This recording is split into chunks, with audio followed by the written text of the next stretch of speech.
ladies and gentlemen, boys and girls, music lovers, and just anybody out there that loves music, dude. What's good, y'all? Your boy, Mr. Coachella guy, your boy, Mr. Music Lover guy, your boy, Mr. 2K guy. We back up in this bitch now. Look, what? What the fuck happened last night, bro? Day 3 of Coachella happened last night. And honestly, I've got a lot of things to talk about in this video, but obviously y'all see the goddamn title of the video. The extreme, this is like extreme main event. I felt like this thing was supposed to be historic. I felt like this was supposed to be something that was gonna make a whole bunch of people happy, but now I feel like many people were happy, but then was met with disappointment afterwards. So before I even hit the other artists, let's just talk about, Frank Ocean before we, get into the other artists. But actually, no, wait a minute. Let me talk about one artist. Before I talk about Frank Ocean, Kali Uchis. I was always familiar with Kali Uchis, but motherfuckers, I was introduced last night.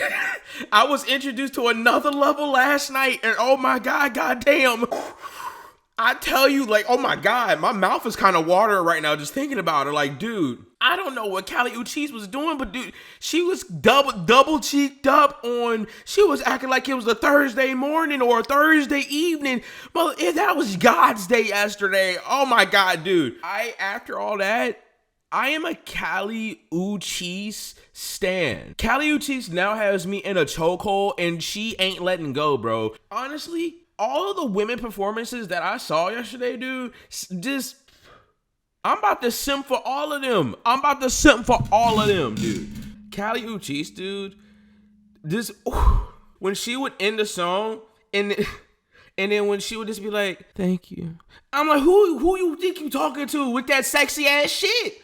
What are you doing? You sexy as hell. So I was like, yo, my Mr. 2K Guide 2 marathon is coming soon. I was going to do Lana Del Rey first, but then after seeing her Coachella performance, she brought out Tyler, she brought out Omar, she brought out Don Toliver. Bitch, I don't even know what the fuck Don Toliver has that I don't motherfucking have to be that close to fucking Kali Uchis, dude. But god damn it, man, that should be me. Like, dude, what the fuck? Like, bro. But I enjoyed her performance. I enjoyed the people that she brought out. It was a dope thing to see Tyler. Did his microphone fuck up because like he was like going crazy on the stage, or was it already like that? So that was weird. But ooh, dude, man, I'm simping for more women after this, dude. It ain't even over. Let's talk about Frank, dude. Oh my Lord and Almighty Christ. What in the world happened? Like, literally, I'm not saying this in a bad way, but man, I feel like that was a disaster, dude. I was watching along with everybody else. Obviously the live stream got canceled and people had to resort to IG lives and TikTok, dude. I felt broke last night. I'm like, dude, we all have to go through this struggle, a struggle that we all shouldn't have even went through, to be honest. And we had to find these laggy live streams. Honestly, shout out to these 4 people, but mainly shout out to that girl Morgan. Shout out to all of those people, because they gave us an experience that we honestly we wouldn't have had a chance to see without them. So those people making those IG lives, we commend you and we thank you. The TikTok lives, the people that live streamed it, dude, motherfuckers got banned on Twitch from streaming the event. So I hope people get unbanned eventually. But man, dude, there's a lot of reports that have been coming out, dude, and like I said, it's like literally looks like a disaster. It was really good seeing Frank on stage again. It was really great hearing his voice. I always say this. I have empathy and sympathy for Frank. I feel like all of us have empathy and sympathy for Frank when it does come to, his behind the scenes matter in terms of his brother. Rest in peace to his little brother, bro, because with how he was on the stage and talking about him, we can tell, dude, that man was an extremely important piece in his life, and he lost that. But there has to be a point where You really have to prioritize that rather than coming on a stage that you're fully not prepared for. Because prior to Frank Ocean, I seen a few other stages that I really wanted to see, a few other events. There are a few events that I really wanted to see, but I didn't get a chance to, but I'll get to that in a minute. Everyone was prepared. Every other artist that was getting ready to perform, I felt like all of their sets were ready. All of their sets were timely fashioned, but for some reason Frank's took a whole entire hour, and there were reports that he was a whole entire hour late. I feel like that is extremely horrible because you knew, and not only that, we knew this headlining thing for Frank for Coachella. I'm pretty sure this was announced sometime last year. So this man knew that Coachella was happening, number one. He knew he was headlining, number two. And number three, he knew deep down inside of all the personal stuff that he was going through, but instead he still did it anyways. Now, I think I can't commend him for that, but still, you have to be respectful for the other people behind the scenes. And I feel like most people aren't going to be thinking about the people behind the scenes, but I feel like some people are going to be thinking about the people that are behind the scenes. And then there's this multiple reports that I don't know what the fuck to believe, but there's been many reports saying that apparently Frank twisted his ankle when he was trying to get production changes, and then those production changes, he had a whole ice ring set up, and then when he got there, he tried to scrap the ice ring at last moment. And I feel like something like that is just disrespectful, man. There are people behind those scenes that wanted to set up something that you wanted, and then all of a sudden, when it's crunch time, when it's show time, you say, nah, I don't want it. That's a little crazy. That's a little crazy, man.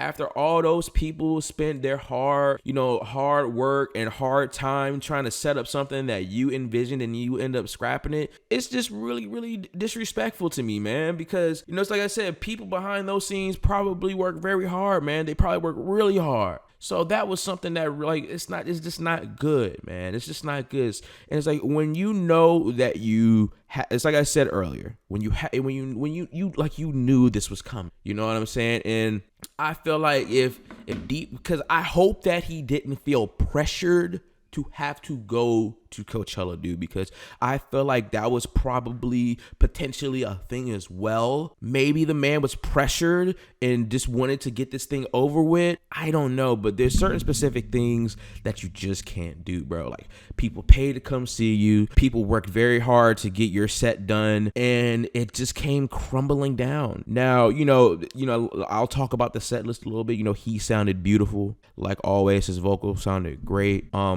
Other than that, though, oh my God, it was just a disaster, dude. And then it's like, dude, I'm watching. Like, dude, there should be it was such a disaster that, dude, the security guard, why the fuck is the security guard throwing back ass? Was that a fucking parody? That had to be a parody. Because why the fuck dude, some motherfucker could have easily ran past that security guard while he was shaking his double cheeked up ass. And then that's how much of a disaster it was. Like, dude, the security guard was throwing his shit back like he was going to the East Coast, bruh. Where the hell was Coachella even at, on the West or the East Coast? He was throwing that shit back like a fucking boomerang, dude. That damn security guard was going crazy. That's how much of a disaster it was, bruh. And not only that, but it personally to me and to many people felt like he was disconnected. It felt like he mentally wasn't ready.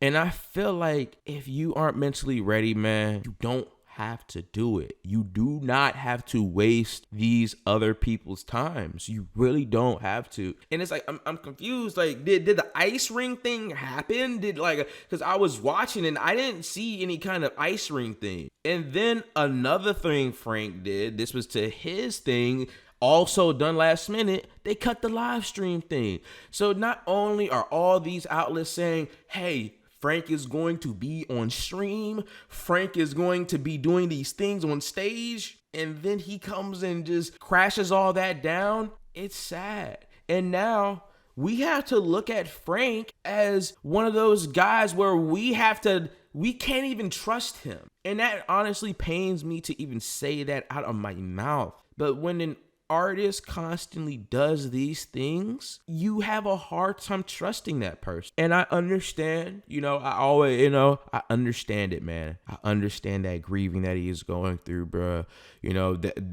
Grieving, there's no timetable on grieving, man. It's like you need to take all the time that you can to really process these things and to really to be comfortable and fine with it. But man, loss is not a good feeling to have inside, man. And that man is going through loss, bro. But we do have to keep in mind that, you're going through that, but please don't show up to things an hour late knowing that people paid to come see you. Don't disrespect the people behind the scenes that work very hard to set up your set list that you wanted, and then all of a sudden you make a change that really isn't even possible to change to begin with because you were supposed to go on an hour ago, and then quote unquote twisted your ankle and all of that stuff, dude, is just insane, man. And then since he showed up an hour late, quote unquote, they said they ended it because of curfew. And then I saw something else that said that they ended because he twisted his ankle. But that's like a quote that I saw earlier. And I'm just like, man, it's like this performance from Frank should have been something that should have been magical. It should have been something historic. It should have been something memorable. But yet, something like that left an extremely, extremely, extremely sour taste in our mouth. Really don't know how to feel about the remixes. Like, I thought they were cool. I really, I love the cover that he did of Let Me Know. Really loved hearing, White Ferrari and all that other stuff. Nights, obviously Pink plus White. All of that stuff was good to hear, man. But other than that, man, it just felt extremely disorganized. It felt like people could clearly tell that the man wasn't mentally there. We could tell that he wasn't mentally ready. Another thing that was really off, like there were literally moments where he was just on the stage dancing around, didn't even have a mic in hand, and that was just confusing because you should be out there giving it your all. It's been a minute since we seen you, and you up there not even singing to some of the songs, but you're letting the crowd do the job for you. So yeah, I hope that Frank can make a comeback from this. He did say that we are quote unquote getting a new album, but not right now. Don't know what the hell to take that as. Like, I don't know if that means, oh yeah, the album's coming next year, 2 years. Like, dude, that could mean anything, to be honest with Frank, dude. Like, not right now could mean in a year or 2 years. But at the end of the day, man, this is my closing statement on Frank and how everything was. I had a good time watching along with everybody. The live tweeting thing that I did was so fun. But then after that, we have to look at things at face value. The reality of things is that was a disaster. His fans are disappointed. I'm disappointed. Another thing, I don't understand why Coachella decided to sell only one singular copy of the Black Friday Blonde vinyl, when in reality, they probably knew deep down inside. Now, they knew deep down inside that many people were going to be making attempts to try to get that, but there was only one copy. And in my mind, I'm like, why are you only selling one singular vinyl copy when you could have just put it up on Discogs? And like, why y'all got some random person on Coachella grounds walking around with an extremely expensive record? So I hope that person got home safe with that record. Like I said, I'm disappointed. Fans are disappointed. Many other people are really disappointed. And the thing is, when that show ended, dude, it's sad that many people, plus myself, have to think, when are we going to see Frank again after this, dude? We don't know when that is. The last final words that we heard from Frank Ocean, bro, was, guys, the show is over. And then I think afterwards, he said the quote of like, they're ending the show because of curfew. And that's a sad way to go out, dude. That's an extremely sad way to go out, that the man literally had to get off stage. But mainly, he has to take some accountability for that, because the man was late. If he was an hour earlier, we most likely would have got the full set, and we would have got to hear this man's voice some more, and we would have got to hear more things from his heart. But instead of that, the man showed up late. He was trying to change his set at the last minute, which is not right, which is not respectful towards the people that worked extremely hard to set things up. And it was just an overall mess, man. But the one thing that I hope, just because things are bad now doesn't mean that it will always be bad. I have hope and faith that this man will come back strong whenever that is. And hey, all of this ain't coming from a hateful place of heart. I'm pretty sure all of us don't hate Frank. All of us don't hate Frank, dude. We don't. We just want to see this man be great because we know the talent level that this man is at. But sadly, music is not the main thing that I feel like matters right now in this man's life. But I mean, that's just me assuming. But right now, with how disconnected he looked on the stage, and with how out of focus it looked like he was, I feel like this thing, it's like how they say in basketball, like this thing is bigger than music, man. So I hope the man bounces back from this. I truly believe that he can bounce back from this because he is an extremely talented artist, but I hope he takes time to get his mental right. I feel like whenever he gets ready to drop that album, dude, people are going to be here because, dude, there were hundreds of thousands of people, 100,000 people watching an IG live, watching a multitude of lives to see this man. And I also don't like how he stripped that experience from people by cutting the live stream stuff. So like I said, hey, shout out to Frank. I hope he makes a recovery and takes time to get his mental right, man. So, and let's talk about a few other artists, you know what I'm saying? Like, let's not forget about the other artists that had experiences on that Coachella stage. Christine and the Queens, dude. Christine and the Queens, by far, unanimously, my most favorite performer that last day until we get the next Coachella events in the next few weeks. Energy that motherfucker put on the stage, the demeanor, the facial expressions, the body language, the vocals. The one thing that I love about artists, bro, I love it when certain artists sound just like how they do in their music. And he sounded, the vocals were extremely great. The energy, like I said, was extremely great. The new song he previewed, the song Tears Can Be Soft. Oh my God. And obviously we got a few, we got People I've Been Sad, once a multitude of songs from her first LP. Sadly, there were no songs from Chris, but I am happy that we got 2 previews from 2 new songs,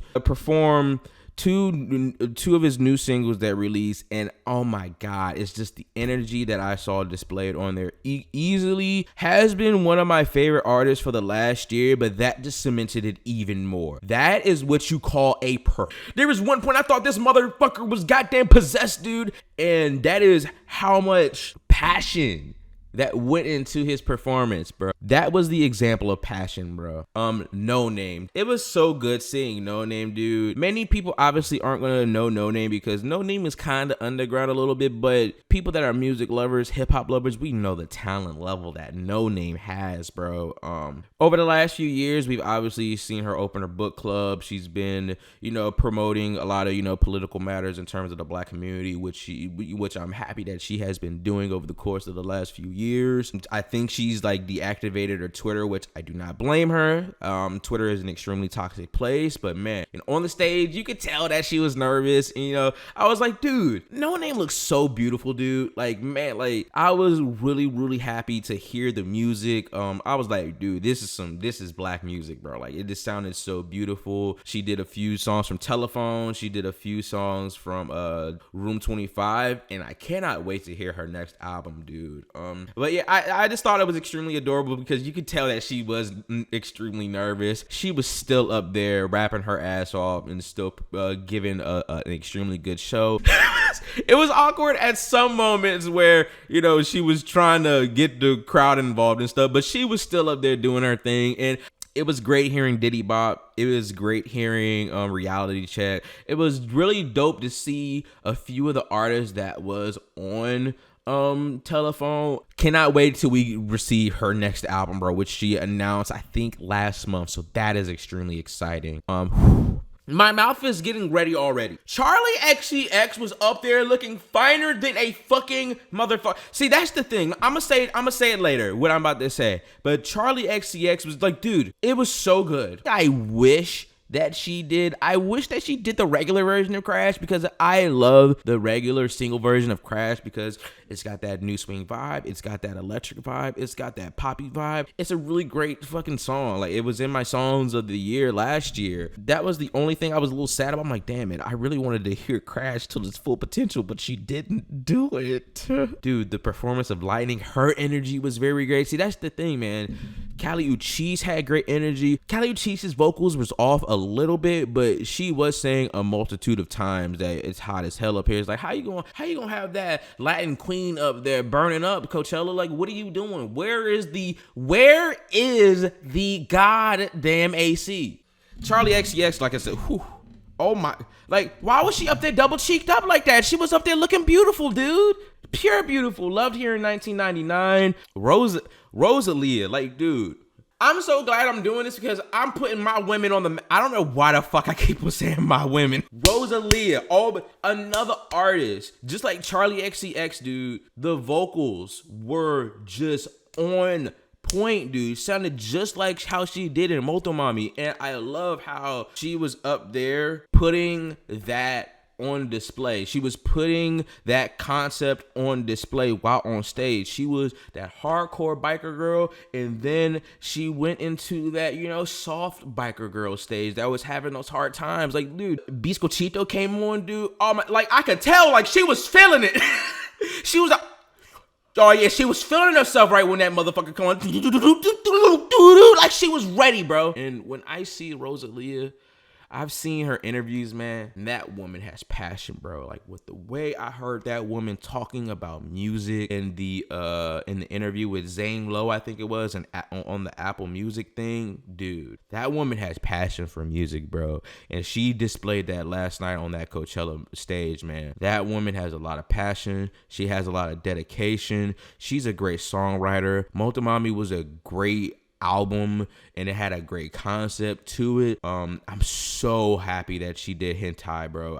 I didn't know what the hell she was gonna do, but I'm so happy that she did that song. Like, and another thing I'm happy that she performed, oh my god, like the Motomami song is like literally damn near like an interlude, but I'm so happy that she did that as well. So shout out to Rosalia. She was also up there looking amazing.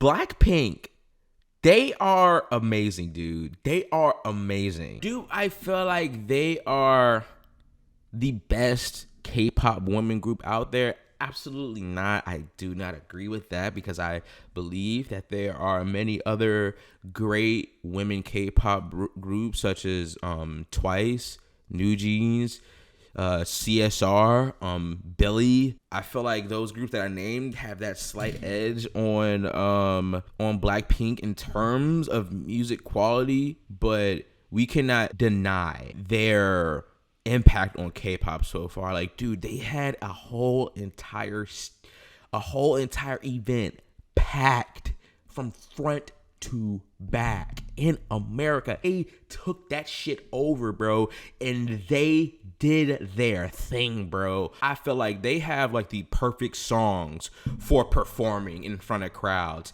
and with the songs that I heard them perform, it was perfect for the crowd. I'm extremely happy with their solo endeavors that they had the opportunity to do in the last, I think, 2 years, year and a half, dude. Like, I love that Jeannie got a chance to do her solo. I'm glad that Jisoo got a chance to do her solo song. I'm glad Lisa got a chance to do her solo song. And I'm so happy that Rose got to do her solo song. So that makes me so happy, man, that they got the opportunity to be up on stage by themselves and perform their songs, especially Jisoo, since she just came out with her single like last week or 2 weeks ago. So it's like, man, just talking about these girls, like, it just makes me happy to see their success. I feel like with how K-pop is doing right now, I feel like we could potentially see more K-pop women groups at the event. I don't think there is any K-pop men groups to my knowledge, but man, I cannot wait to see what other K-pop groups come to America. Suicide Boys, those are my guys, dude. But I feel like they are a group that really plays off a crowd really well. But when that crowd isn't playing off their energy, then I feel like it takes their morale down a little bit. I was thinking to myself earlier that realistically, the boys aren't for Coachella. And what I mean by that is their music just isn't for that setting. You know what I mean? You know, their music is headbanger music, them going crazy, them turning up with the fans. But at Coachella, it's not going to be like how they are at their grade A's. It's not going to be like how it is with a dedicated crowd. So I saw a lot of fans complaining, and that I gotta tell you, Suicide Boys fans, y'all gotta relax. I saw people talking about, you know, quote unquote, oh, this is why we gatekeep this is like, dude, get off your high horse and stop making everything about gatekeeping and making TikTok fan this, TikTok fan that, dude. Like, respectfully, you're nothing special, bro. You're nothing special. Like, I'm pretty sure these guys had the chance to say, nah, we don't want to do it, but they went on that stage and they did it. They did a great job, but the crowd was just lacking energy. And it's like I said, I feel like with their music, you gotta like really turn up. And at the end, I could just tell Scrim said it sarcastically. Scrim is just like, wow, you guys are so good. I'm like, yo, that crowd was not good, my brother. You know damn well them niggas was not good. They need to be in front of their own crowd because, you know, this versus a grade A, there is 10 times more people in that crowd, bro. And there's more people there that are there for a multitude of different reasons. Like, I heard that, you know, people quote unquote show up because they just want to take pictures and shit. I'm like, yo, if I'm at Coachella, I'm going crazy, bro. And I'm taking this moment in because this is an extremely special thing where you see all of these artists all at one setting, bro. I'd be damned if I go and I see a motherfucker taking pictures in front of me and then dipping out, dude. You should be fucking ashamed of yourself if you did that for some clout. You should be ashamed of yourself. I mean, shout out to the Suicide Boys. Like I said, fans, please relax. Not everyone is going to be like y'all. Not everyone's going to go crazy like y'all. I understand the frustration, but y'all got to understand the setting. It's Coachella. People aren't going to be going crazy. I saw people saying like, oh yeah, people go to Coachella, but no a single Suicide Boy song. Dude, there's a multitude of damn artists there that people probably go to see. Most people probably aren't going to see Suicide Boys, but they probably got stuck watching the set list. So relax. And not only that, they went on stage at around 11:40 or 12 a.m., dude. So I bet those people that were out there were tired as shit to see. There were many other artists that I was excited to see, but I couldn't find them. I wanted to watch the Boy Genius one. I wanted to watch the Kenny Beats one. I wanted to watch K Tronada. I wanted to watch who else did I want to watch? I wanted to watch the Ethel Kane. I wanted to watch Saba. I wanted to watch Umi. I wanted to see Bajork. She cut her live stream thing off. I'm like, God damn it, dude. Metro Boomin, dude. Metro Boomin and his set list was so fucking good, dude. That is the example. His set list was the example of energy. The Weeknd, oh my god, like, dude, I cannot wait to hear that new The Weeknd song that he premiered. He premiered that song live, and he did that song on Instagram. So already know we're getting that song sometime soon. That set list was just so good, bro. So many classics from top to bottom. Did Runnin', you know, the Morgan Freeman intro. He did the joint with Future and The Weeknd. There were just so many trap classics that they did on that goddamn stage, and that is the example of putting your passion on your sleeve and putting your love for music on your sleeve, dude. Even announced that, apparently that, there's an album on the way with him and Future, apparently. So that is extremely exciting, but god damn it, bro. Shout out to the crowd in that performance as well, because that crowd was really bringing the energy when it came to Metro Boomin. I'm like, damn, when I was watching that, I was like, wow, like all those people are there for y'all. They are there to hear y'all music, and y'all put on a phenomenal show. So really, really, really with the success that Heroes and Villains is at right now. Don Toliver performed his songs that was on Heroes and Villains. That was great. And obviously, No Heart, they did that. They did it's like I said, they did classics, dude. So I wanted to see Weyes Blood, didn't get the opportunity to see her as well. Wanted to see Yeji, didn't get a chance. Wanted to see who else? Young Lean, didn't get a chance to see Young Lean.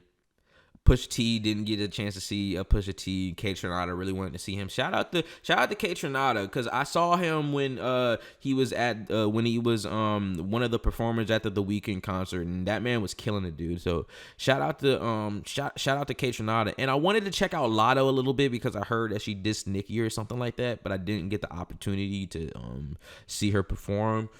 But other than that, man, hats off to all the performers, man, especially the women, dude. The one thing that I loved about all the women performers is, I could really tell that they all really loved it. They all took it extremely serious. But the one thing that I liked about it, and I'm not saying this because I'm a man, but I love how they all brought a different kind of sexiness when it came to all of them performing. Because when I was watching Kali Uchis, I'm like, she looking like a snack. Charlie XCX came up on the stage. I'm like, yo, she is looking amazing.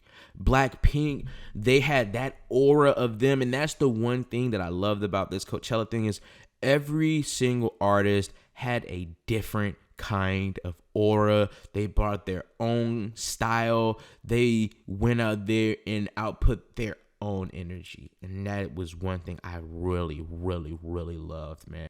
You seen all different kinds of passion on the stage, different kinds of energy, especially from Christine the Queens. Like, please, if y'all have any time, please go out there and find that performance. I'm pretty sure it's still on the Coachella website or the Coachella YouTube page. Please. That was my most favorite performance of the day. Please go watch that goddamn Christine and the Queens performance, bro, because that motherfucker went crazy on that stage.